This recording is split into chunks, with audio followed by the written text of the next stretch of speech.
Imagine this. Two people sit across from each other saying the same words, but something feels off. One is genuine, the other guarded. You don't know why, but something inside tells you the difference. What if I told you there's a way to understand what the other person is really thinking, not through magic, but through observation and psychology? Today, we're diving deep into The Art of Reading Minds by Henrik Fexeus, a fascinating guide to understanding the unspoken language of human behavior. When Henrik Fexeus talks about mind reading, the first thing he clears up is this. He's not talking about magic, telepathy, or supernatural powers. You're not suddenly going to become Professor X from the X-Men. Instead, he defines mind reading as something very human, very real. The skill of understanding what another person is thinking or feeling by carefully observing their behavior, their body language, their facial expressions, and even their choice of words. Now pause for a second. That might sound abstract, but you and I already do this all the time without even realizing it. Imagine this. Your best friend walks into the room. You ask, "Hey, how are you doing?" And they reply with, "I'm fine." But at the same time, their shoulders are slightly slouched, their smile feels forced, and their eyes flick away instead of meeting yours. Immediately, without needing any special powers,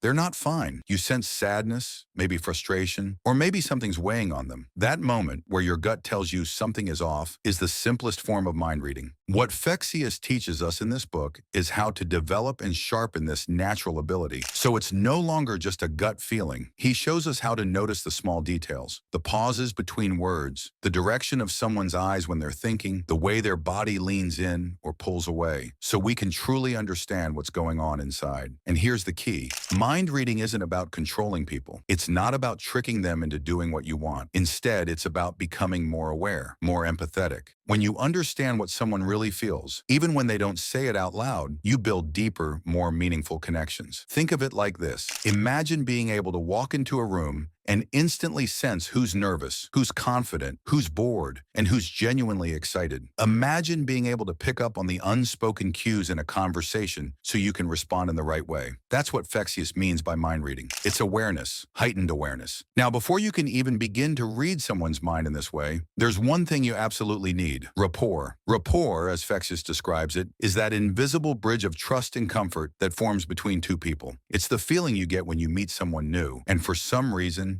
you just click. The conversation flows. You find yourself nodding, laughing at the same things, and you walk away thinking, wow, I like this person. So what creates that feeling? Fexeus explains it beautifully. If I am the same as you will understand and like me. And if you like me, you will want to agree with me. Let's break that down. Human beings are wired to feel safe with people who seem like us. It goes all the way back to our survival instincts. Our brains are designed to seek familiarity because it signals safety. When someone mirrors our behavior, even subtly, it tells us, this person is like me. I can trust them. Think about it. Have you ever noticed how close friends often sit the same way, use the same slang, or laugh in similar tones? Or how couples sometimes start finishing each other's sentences or even walking in sync without realizing it? That's rapport in action. Here's a practical example. Imagine you're at a networking event and you meet someone new. They speak softly, calmly, with a measured pace. But you, on the other hand, are speaking fast and with a lot of energy. Without meaning to, you're on different wavelengths. They might subconsciously feel overwhelmed by your speed, or you might think they're too slow. But if you gently adjust, slow down your words, match their rhythm, soften your tone, something shifts. Suddenly, they feel more comfortable with you, as if you're speaking the same language. You haven't faked anything. You've simply created harmony. That's rapport. Fexeus even suggests that you can build rapport through body language. If someone leans forward while talking, and you also lean in slightly, you send a subtle signal. I'm with you. I understand you. Of course, it has to be natural. Copying someone too directly feels creepy, like a parody, but gentle mirroring works wonders. Now let's get personal. Think back to a time when you met someone and instantly felt connected. What was it about them? Did they smile the way you smile? Did they share your energy level? Or did they just feel familiar? That invisible comfort, that's rapport. And here's why rapport is so crucial in mind reading. Without it, people put up walls. They hide behind politeness, masks, or defenses. But with rapport, those walls come down. They let you in. And when they let you in, you can truly begin to understand what's going on in their mind. So in Fexeus's words, rapport is the foundation. Without it, you're just guessing.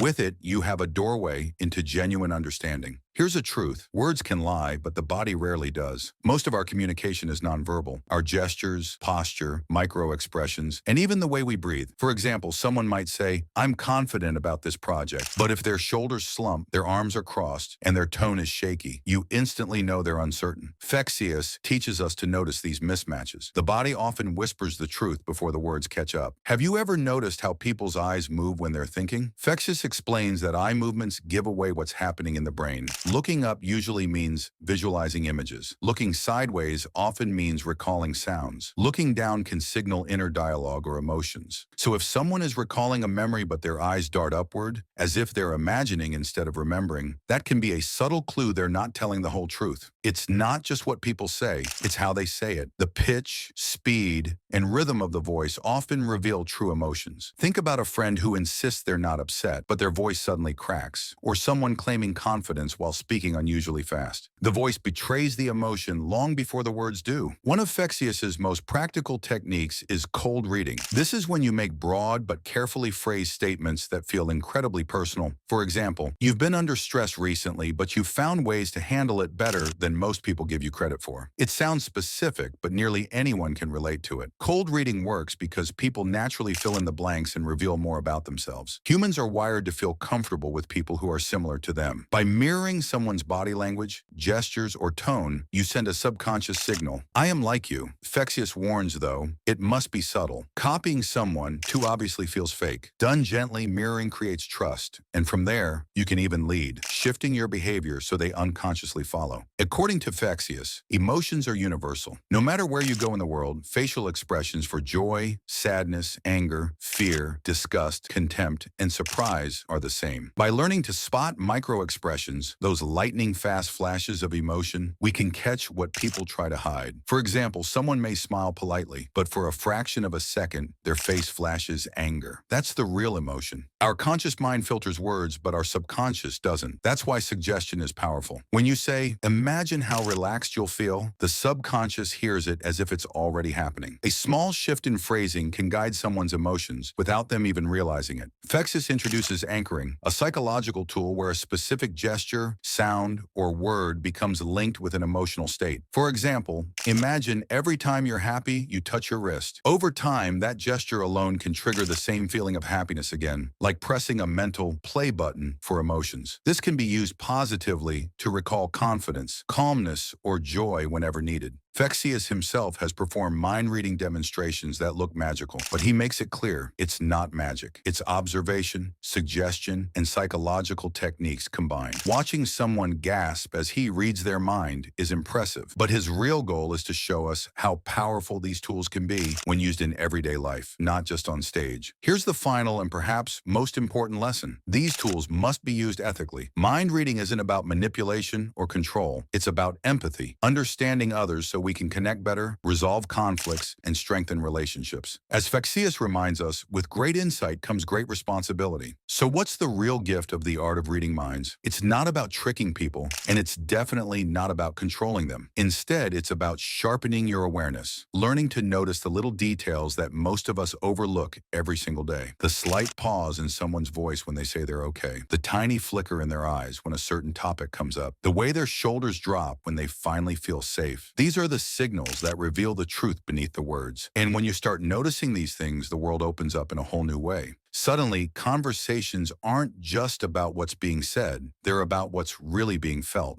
You begin to see people not just for the mask they wear, but for who they truly are inside. And that kind of awareness deepens your connections and makes every interaction richer and more meaningful. Think about it.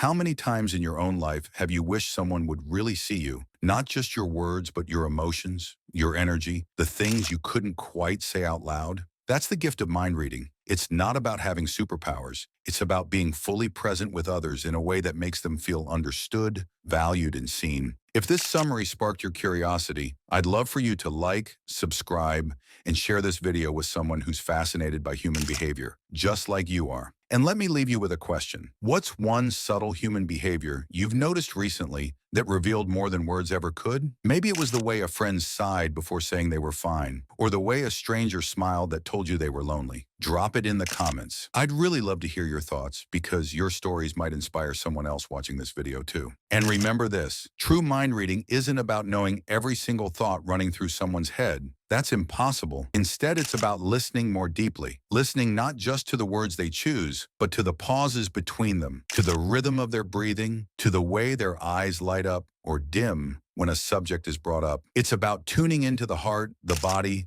and even the silence in between. Because sometimes the most powerful communication doesn't come from speech at all. It comes from presence, from being there fully without distraction, giving another human being the rare gift of your complete attention. So, the next time you're with someone, slow down. Notice the details. Pay attention to what isn't being said as much as what is. You might be surprised at just how much you've been missing and how much closer, more connected, and more human your relationships can become when you do.